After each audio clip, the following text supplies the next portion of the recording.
Hello and welcome to a wonderful video experience how-to today with Cupcake Kitten. That's right, I am your host Cupcake Kitten, and today we are going to learn how to make pumpkin apple bread. Yum! Perfect for the fall, right? Okay, so to be honest, this is the first time I've ever made this recipe. I kind of took like one or two different recipes I saw online, kind of did my own tweaking, so we're gonna see how this works out. So I'm going to try to make a 9x5 kind of loaf pan size bread, and then I'm also going to make some muffins out of it because I think I'm going to have an awful lot of mix here that just the one loaf pan is going to overfill it. So let us start off with the ingredients and how much you need of each of them.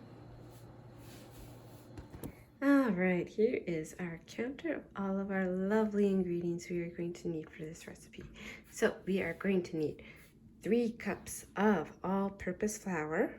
We're going to need 1.5 teaspoon of baking soda. We are going to need 3/4 teaspoon of baking powder. We're going to need 1.5 teaspoon ground cinnamon, 1.5 teaspoon ground nutmeg, 1.5 teaspoon ground cloves, 3/4 teaspoon of salt. We will need 1 cup of unsalted butter. So 1 cup worth is 2 full sticks.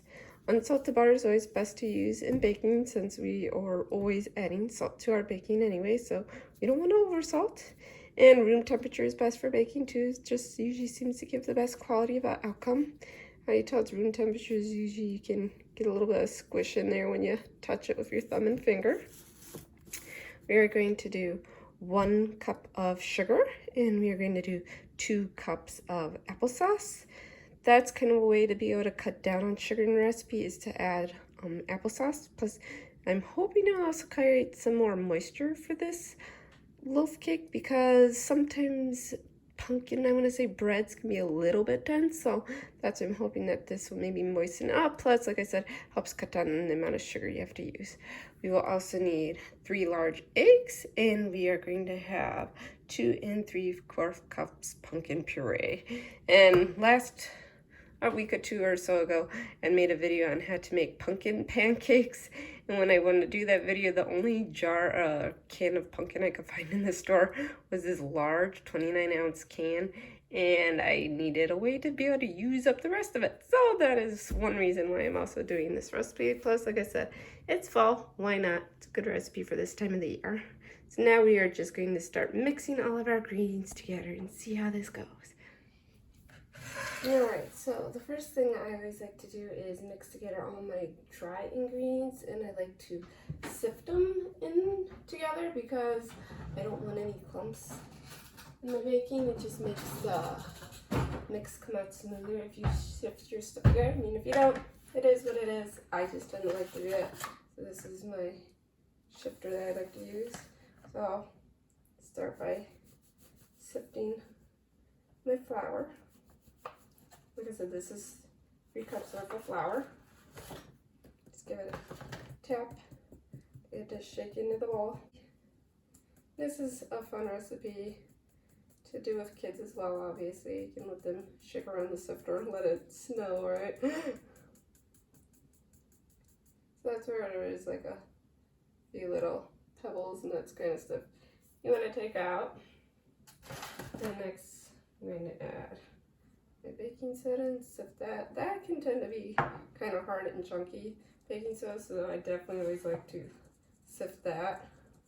Get these clumps down. Yeah, and I definitely saw some clumps in there. Oh yeah, there's some big size pebbles, so definitely worthwhile sifting that out of there. Next will be our baking powder. I'm sifting through. Once again, that can be chunky too, especially if you have any of these greens that have been sitting in your house for a while. Because obviously, if you don't bake all the time, this stuff lasts a long time usually, but it can get that kind of chunky look to it.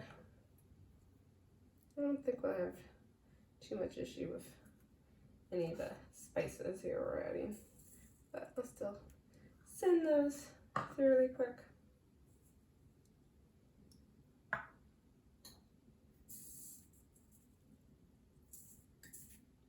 so it was just a little clumpy. Not bad.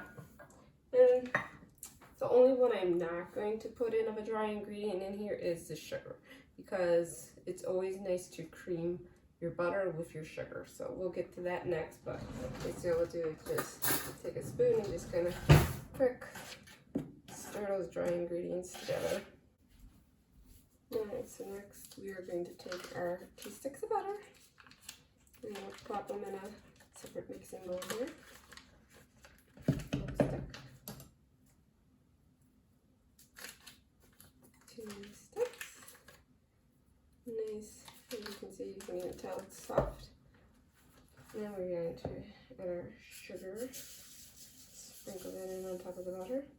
And if you have, obviously, a stand mixer, you can use a stand mixer.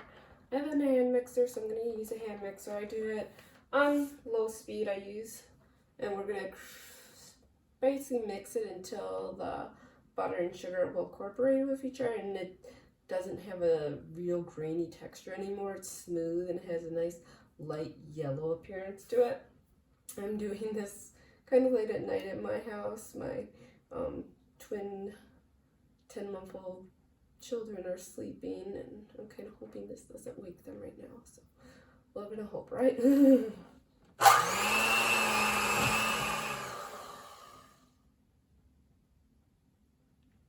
Yep. And so, I mean, it's kind of a pale yellow texture. So it's pretty smooth. I'm not gonna keep doing it because I don't want to chance my luck about waking my children, like I said. Okay. So, if I don't drop that, hopefully. Then we are next going to add each of our eggs one at a time and mix in between. 1 egg. Just mix it basically until it's well and it looks pretty nicely mixed together, I'd say. And it's obviously now more of a yellow actually hue to it this time. Now we added the eggs. I'll wipe off some of that real quick. So basically you just want the mix at this point to just be kind of light and fluffy. And I think that looks how it looks at this point. Okay, next we are going to add our pumpkin mix. Hopefully my bowls are big enough for this, because I kind of feel like I'm running out of room in these. Oh well, I do. All of our lovely pumpkin puree. So basically we're mostly mixing our wet ingredients, our dry ingredients we started with mixing first, and then we kind of moved on to our wet ingredients, only exception of course was the sugar part. I actually think I'm gonna do just a little bit with just my spatula. So it's good to scrape them sides as you're mixing stuff. So I just want to get some of that in. Plus this is so mushy that it's super easy to just mix this by hand right now. It's probably once I add in the dry ingredients that I'll want my hand mixer back.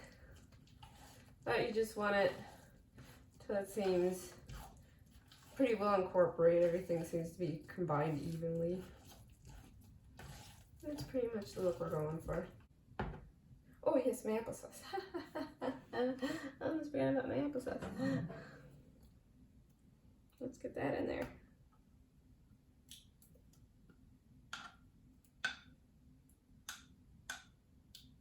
I love the smell of applesauce.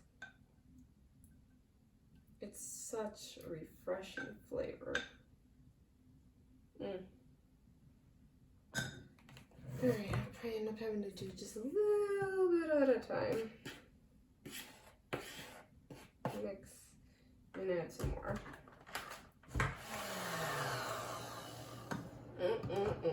Nothing better than combining basically pumpkin pie and apple pie in my mind. Nothing more American. Not really. Anybody can eat those flavors. Oh my goodness. I'm gonna take my spatula just because this is very full. It's kind of hard for my little itty bitty hand mixer to get really deep down in there, so I'm just gonna make sure everything did get combined by using my spatula. Plus it's actually not I have a very dense mixture eater. This is actually really silky smooth to stir. It's really nice. I really like this consistency. So I'm guessing it's gonna come out pretty moist. I'm kind of guessing at how long to cook this for. I'm going to cook it at 350. I'm gonna try for 60 to 70 minutes. I'm going to insert a toothpick at that time to test if it seems done or not. So we'll go over that when we get to that point. But yep, here's our lovely, smooth, oh so creamy. Kind of want to lick this spatula in a way. Mix. Next, we just gotta prepare our pans to start our baking. Alright, so to prepare my baking pan, I like to use a non-stick spray. You can also use butter to rub on the bottom of it. And I just find this quick and easy. And then I am also going to shake flour because this helps everything be non-stick. Then we're going to pour in our mix, and the oven I preheated to 350. Ooh my, that is heavy. It's definitely a lot of mix. I said I'm either making pumpkin muffins on the side, or I'm also making pumpkin bars out of this. Spread that out. Just pop that in the oven. Like I said, I'm going to try cooking it for 60 to 70 minutes start, and then we'll test it and see how it looks. Ta-da! There is our finished product for our pumpkin apple bread. Look at that. Oh, it is very, very soft. Actually, that's probably a little bit undercooked in the inside, even though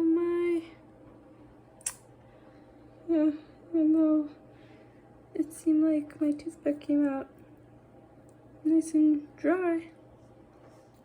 And now we will take a bite. Give it a taste test, right? Nice piece.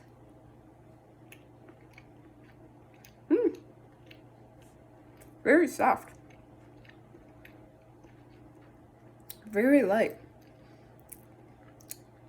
It tastes a little bit of apple. I still feel like I taste more of the pumpkin. But once again, thank you for baking and cooking with me today in my kitchen. Have a wonderful one.